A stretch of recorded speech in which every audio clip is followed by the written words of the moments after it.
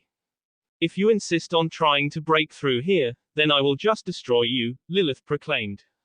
She once more waved her hand as if to attack again, and Indra tensed as he prepared to dodge, but then several bursts of sharp pain espered into his leg.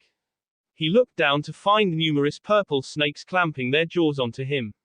With a snarl, Indra destroyed the snakes with his godly aura, but the damage had already been done.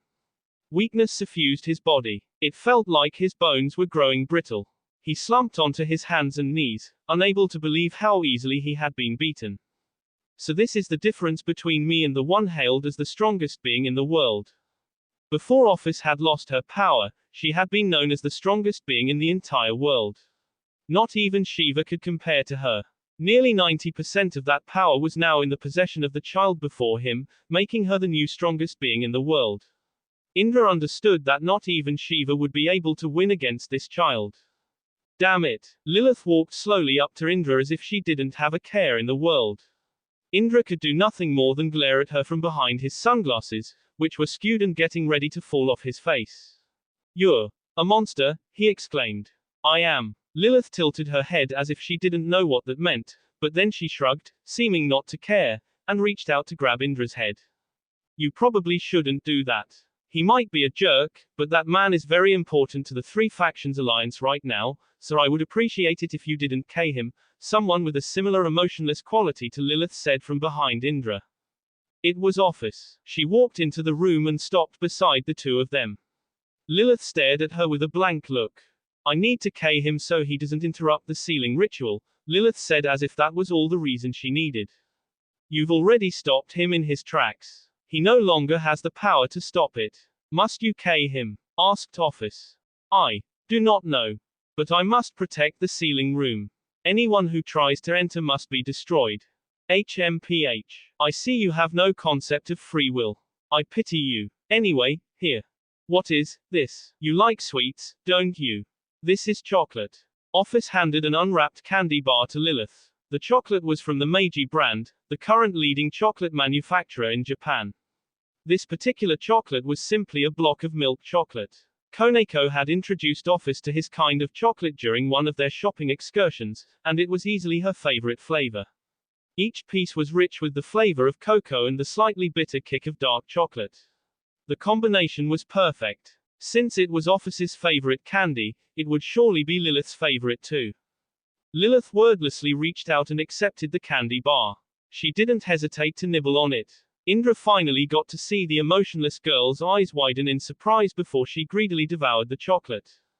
The F. It's good, right? Asked Office. Lilith said nothing, but she did nod and, after finishing off the chocolate, she looked expectantly at her procedure.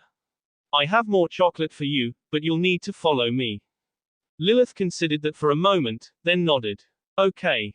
Indra remained wordless as Lilith followed Office out of the room. For a long time, he said nothing and just stared at the now closed door, his eyes wide with incredulity. Finally. What the F just happened? He asked of no one in particular. Devil Ninja. Naruto looked up when the door opened and in walked Office with Lilith in tow. He almost felt the sweet drop roll down his face. He knew that it had been his suggestion to lure the girl away from her assigned guard duty with sweets, but seeing the young girl casually munching on a chocolate bar as she obediently followed Office was too much even for him. Well, it was obviously going to work since it was my idea. Yeah, my ideas always work.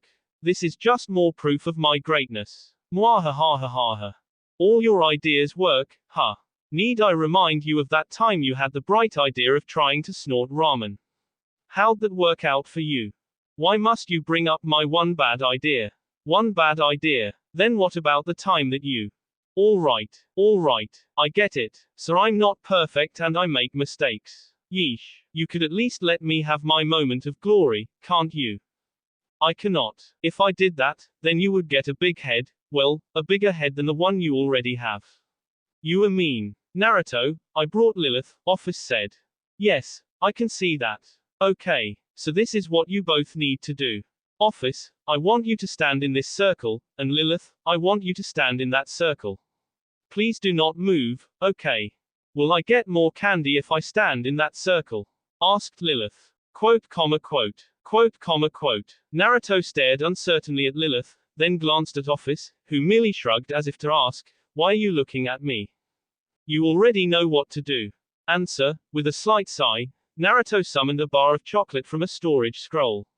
These high-quality chocolate bars were technically Koneko's. He always made sure to carry a secret stash in case his catgirl wife ran out of sweets. She was a nightmare when she didn't get her fix. In either event, he handed one of those candy bars to Lilith, who accepted it and walked over to the circle without complaint. Best idea ever. For once, I agree with you. Okay, you too, Office, Naruto said to his infinite dragon god girlfriend. Office didn't say anything as she moved to the other circle. Both circles were in the middle of the most complex seal he had ever created, though he supposed seals would have been a more accurate description, since this was actually two seals combined into one. Seals were able to seal and unseal something, or transfer something, but they couldn't do both. So he had combined two separate seals and overlapped them. It was dangerous, but Naruto wasn't an amateur at sealing like a certain pedo snake who would place an odd-numbered seal on top of an even-numbered one. Are you two ready? Asked Naruto. I am, said Office. Lilith said nothing, but that was because her mouth was stuffed with chocolate. She did nod. He took that as a sign that it was okay to begin. Naruto shook his head and began. Sitting in the center of the circle, Naruto began going through a series of hand seals that would activate the seal. He had been practicing to do this for quite a while. His fingers formed the shape of each hand seal fluidly and easily, though he couldn't speed through them like a certain cyclops. Sweat formed on his brow as his chakra flowed through the hand seals and into the first seal, which Lilith was standing on. Lilith looked down when the circle she stood inside began glowing.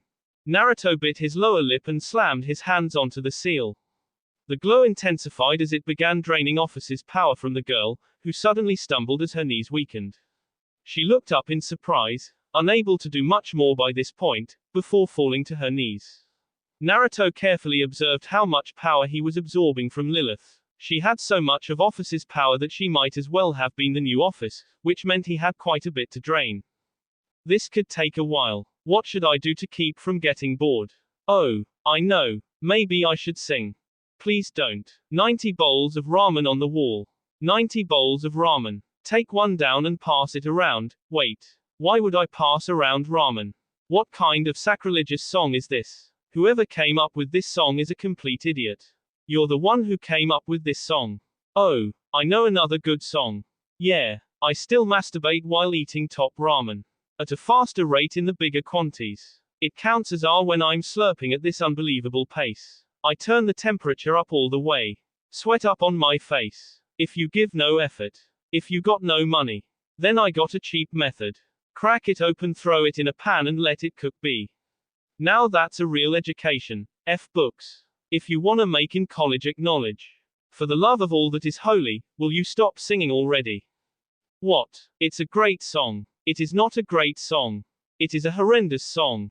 And I will not allow your horrible singing to taint my ears. HMPH. There's no accounting for good taste. Oh, the first step is almost complete. Whatever Kurama had been about to say was cut off when Naruto looked up. Lilith was lying on her stomach, unable to move a muscle. All of her power was draining from her.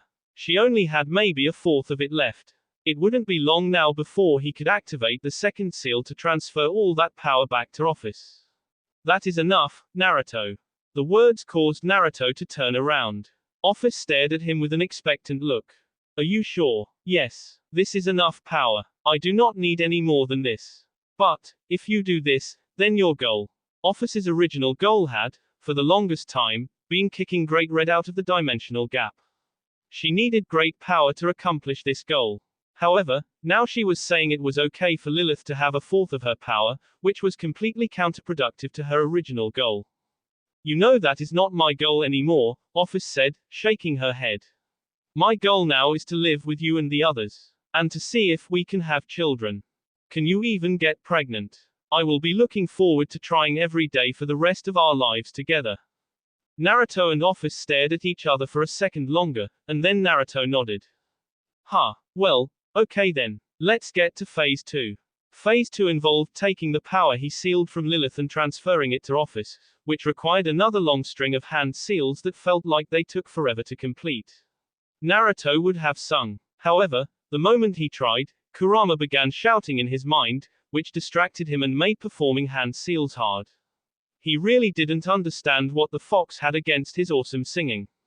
The moment he completed his hand seals, a wellspring of power surged from the first seal and transferred to the second seal.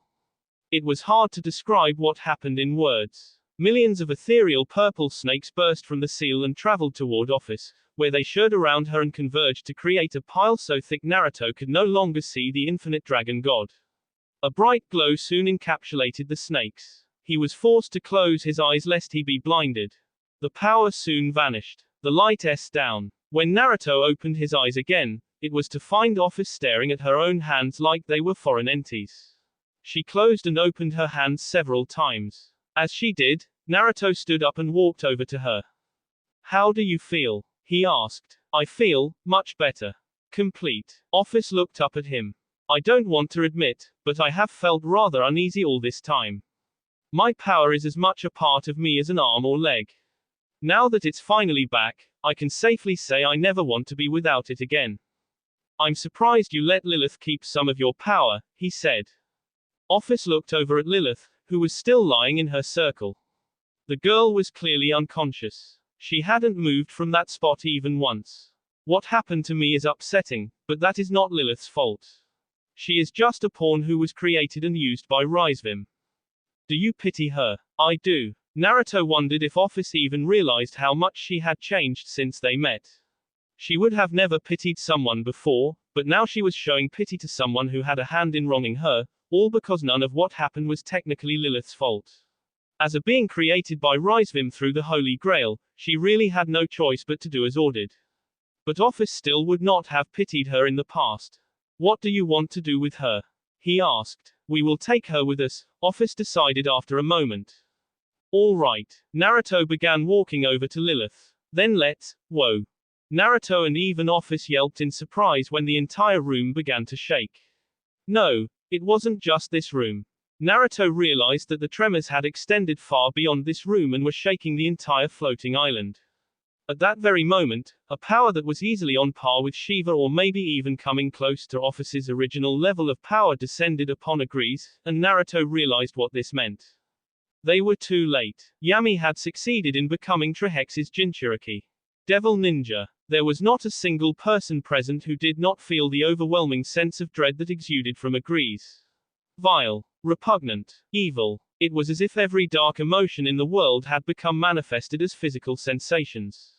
Those who were not strong enough to resist this awful feeling fell to the ground, curled up into a ball, and wept. Others regurgitated the contents of their stomachs. A few even outright fainted. Syrinx had been fighting against several resurrected evil dragon clones. When the power radiating from Agrees swept over him, he and the clone he was fighting turned in that direction. While the dragons bowed their heads, a cold sweat had formed on his skin, soaked into his armor, and chilled him. Outwardly, there did not appear to be anything different about Agrees now than there had been before, but as if to disabuse him of the notion that nothing had changed, the roof of a building near the center of the floating island blew out. Dark energy erupted from the hole, creating a beam of energy that blasted into the sky. Dark storm clouds gathered overhead as if drawn out by the malevolent aura. There was so much power radiating from it that Syrinx couldn't even comprehend it. This is not good, Ajuka said. Syrinx didn't know when Ajuka had appeared by his side, but now wasn't the time to react with shock. Is that what I think it is? He asked. Ajuka closed his eyes. Trihexa has awakened. What's more, I can sense a second presence within it. Trihexa has been sealed inside of a person. Something akin to a heavy lead weight dropped into the pit of Syrinx's stomach and refused to leave. This was the worst possible scenario. All their work had been in the hopes of preventing Yami from becoming Trihex's Jinchuriki, but nothing had been going their way since this plan was put into action. They were attacked during the night by the Alliance of Hell, forced to keep half of their forces behind so they could deal with the threat, and their battle in Agrees had been met with much stiffer opposition than he expected there to be. I just realized that for as powerful as some of our forces are, we have not been able to use that power appropriately, Syrinx muttered. You're not wrong. Ajuka remained motionless as he watched the dark beam of violent energy dissipate. We have many powerful individuals like Shiva and Indra on our side, but they cannot bring their full might to bear in a battle that is this chaotic. Not unless they want to K their own allies. That was always the issue with powerful individuals. Even Syrinx had to be wary about bringing his full power to bear. When he unleashed his ultimate form, human-shaped aura of destruction, the power of destruction spread across the land and would erase anyone who was caught up in it. What should we do now? Sound a retreat? He asked. We should get those who aren't strong enough to fight to retreat, but it looks like some of our allies are getting ready to fight against Yami, Ajuka said. Syrinx noticed it after his friend did. Shiva was currently flying toward where the power they felt was coming from. The god in the guise of a young boy flew into the now roofless building and vanished. Let's evacuate our soldiers, then create a barrier around Agrees. We will leave Yami to Shiva, Syrinx said. Yes. Thus the retreat order was sounded. Devil Ninja. Power unlike any other swirled within him. He felt the seal that bound Trahexia to him activate. Chains made from complex seals wrapped around the monster, bound it to a gigantic stake in the center of a circle, and then numerous iron grates slammed shut and further locked the creature away. Trahexia roared and thrashed like a violent beast, but Yami paid no attention to that as he began siphoning the power from it to augment his own powers. It was glorious. Magnificent. Yes. This is the power I've been wanting. The power I need to finally rid myself of that idiot. Finally. I'll finally be free of him. Aha. Aha ha ha ha ha ha ha. Yami stopped laughing when he sensed a power that was on par with Trahexia. He looked up. A young boy was descending from above to land on the ground. While his outward appearance didn't seem like anything special, the power emitting from his body was enough to make Yami recognize him as a threat. You must be the one called Yami, the boy said, giving him a once-over before nodding.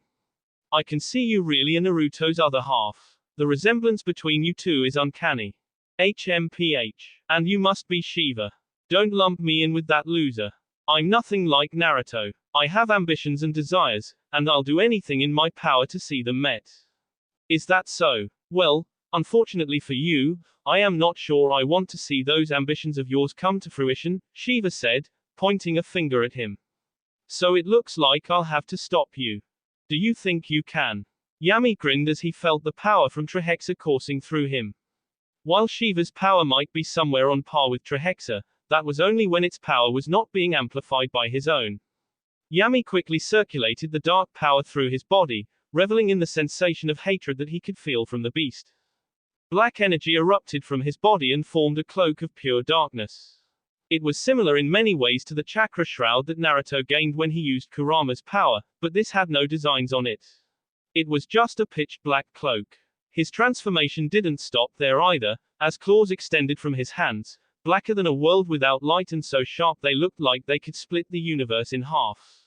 He chuckled when an expression of wariness crossed Shiva's face. I'm going to enjoy this. Something dark whispered into his mind. Yes, he would enjoy tearing this powerful god to shreds. It was time for the fun to begin. Devil Ninja. The evacuation appeared to be proceeding well. All of their forces had retreated to several kilometers away from Agrees. They stood on a bluff overlooking the city.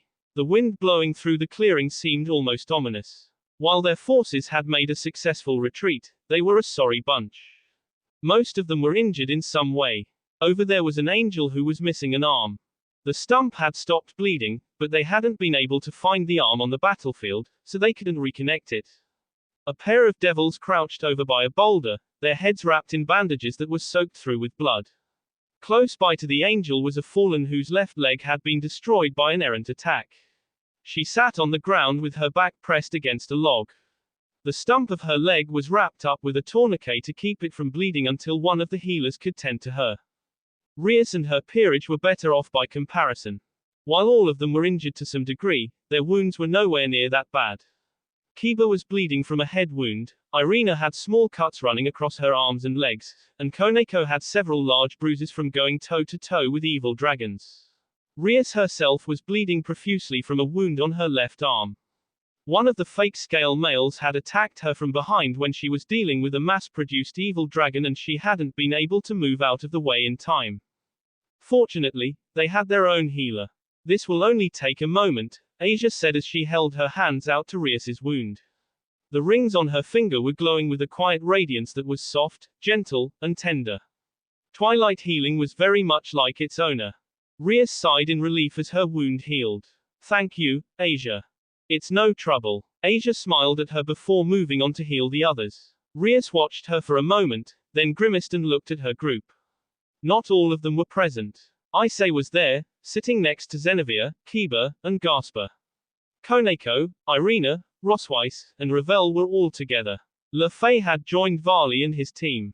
Rias didn't know when the other members of Team Varley had appeared, but Varley himself had arrived with Issei.